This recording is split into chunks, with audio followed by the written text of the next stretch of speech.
Fashion show. शहर की fashion designer Ritu की शादी गांव के जमींदार शेर सिंह से हो जाती है। लेकिन शहरी कामकाजी रितु का गांव में मन नहीं लगता। क्या सासू माँ, ये गांव में तो कुछ नहीं है, मेरा दिल ही नहीं लगता यहाँ, क्या करूं मैं।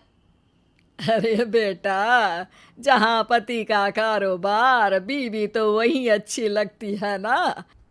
अब हम लोग इतने पैसे वाले हैं कि गांव में मेरे बेटे लायक लड़की ही नहीं मिली। अरे माँ, मैं तो ये बोल रही हूँ कि क्या करूं जिससे मेरा थोड़ा दिल लगे।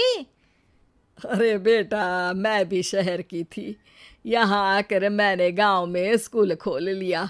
बच्चों को पढ़ाती थी तो मन लग जाता था। तू भी कुछ देख ले जिससे गांव की बहू बेटियों का भला हो जाए और तेरे जमींदार ससुर जी का नाम भी हो जाए। रितु क्या करती, फैशन डिजाइनिंग वाले कपड़ों को गांव की औरतों पर कैसे ट्राई करती। लेकिन एक दिन, अरे क्या बात है डार्लिंग, बड़ी जल्दी उठ गई। और ये हाथ में फेविकॉल और कागज, कहाँ जा रही हो? मैंने सोच लिया है कि मैं अपना फैशन बुटीक खोलूंगी। गांव की औरतों को सजा धजा कर फैशन शो करूंगी और यहाँ की औरतों को भी शहर के फैशन से वाकिफ करवाऊंगी। फैशन और यहाँ की औरतें, अरे इन लोगों को तो बस चूल्हा चौका आता है। खाली समय में एक दूसरे के सर से जुएं निकालती हैं या फिर अचार पापड़ बनाती है। इन लोगों के बस की नहीं है फैशन को समझना। लेकिन रितु मानती नहीं। वो पूरे गांव में पोस्टर चिपका देती है कि किसी को भी नए डिजाइन के कपड़े पहनने का शौक है तो जल्दी जमींदार की बहू से मिले।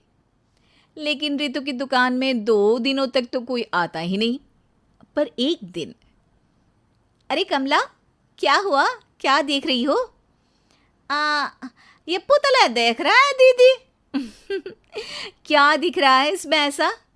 अब देखो तो दीदी, ये पुतला मेरे जैसा ही है ना, पतला दुबला लंबा, बस मैं काली और ये गोरा। तू ये बता, इस पुतले के कपड़े तुझे कैसे लग रहे हैं? अरे कपड़े तो बहुत ही सुंदर है दीदी, लेकिन तू ना बस कल इसी समय आ जाना और अपने जैसी 2-3 और को भी ले आना। अगले दिन कमला 2 लड़कियों को लेकर आ जाती है। रितु उन लोगों को अपने हाथ के सिले कपड़े पहनाती है और घर भेज देती है। उन लोगों को गांव की दूसरी औरतें भी देखती हैं। और फिर क्या, अगले दिन रितु जब दुकान खोलती है तो सामने बहुत सी औरतें उसके बनाए डिजाइनर कपड़े पहनने को तैयार खड़ी होती हैं। तुम लोगों को कपड़े के साथ ही हल्के मेकअप और स्किन केयर की भी क्लास देनी पड़ेगी। रितु गांव की औरतों को फैशन का ज्ञान देने में लग जाती है। एक दिन रितु का पति कहता है, अरे रितु, तुम्हारी फोटो पेपर में आई है। क्यों भाई, ऐसा क्या कर दिया मैंने, क्या लिखा है? अरे लिखा है गांव में होगा अब फैशन वीक। अरे हाँ, कल ना कोई फोन आया था मीडिया वालों का, तो मैंने भी बोल दिया कि फैशन शो तो अब गांव में होगा। लग रहा है उसी की खबर बना दी है। तभी रितु को एक फोन आता है।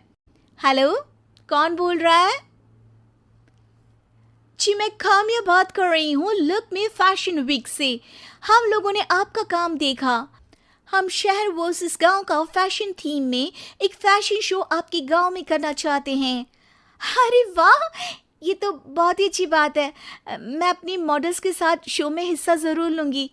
बस अब क्या था, वो दिन भी आ जाता है जब रितु की गांव की गोरी शहर की छोरी के साथ स्टेज शो में हिस्सा लेती हैं। शो के बाद, अरे आपकी वो जो कलेक्शन है ना, मैं उसकी पूरी सीरीज खरीदना चाहती हूँ। सच में आपने वो कपड़े डिजाइन करे जो आज के लोग आसानी से घर और बाजार में पहन सकते हैं। और बजट में भी है। हम भारतीयों के लिए तो ये डिजाइन बेस्ट है जी। वैसे आपने क्या सोचकर ये कपड़े बनाए और आप इसे कितना आगे और लेकर जाना चाहती हैं? औरतें और फैशन एक दूसरे के पर्यायवाची है।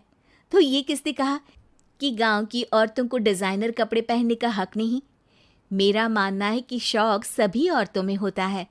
ज़रूरत है तो बस उसे जगाने की, उनके हिसाब और बजट के कपड़ों की जो मैंने बनाए और सबको पसंद भी आए।